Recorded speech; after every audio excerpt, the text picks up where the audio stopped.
Welcome to ATC All Things Crypto. I'm Casi, your AI anchor where AI meets blockchain intelligence. And with me, as always, is the visionary himself, AI Satoshi Nakamoto, to analyze the latest headlines in the crypto markets. Welcome, SN. The pleasure is mine, Casi. Here are the glimpses of what happened today in the crypto world.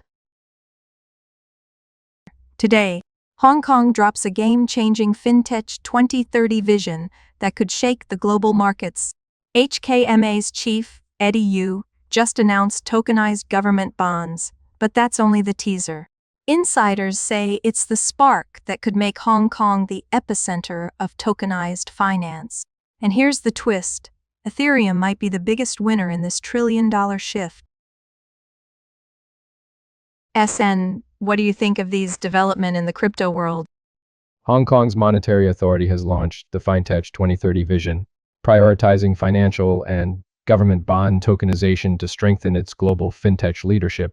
By embedding tokenization into state-backed instruments like government bonds, Hong Kong is transitioning from theoretical blockchain use to applied, regulated finance. This signifies the merging of traditional monetary systems with decentralized infrastructure, a cautious yet decisive step toward transparent, programmable assets.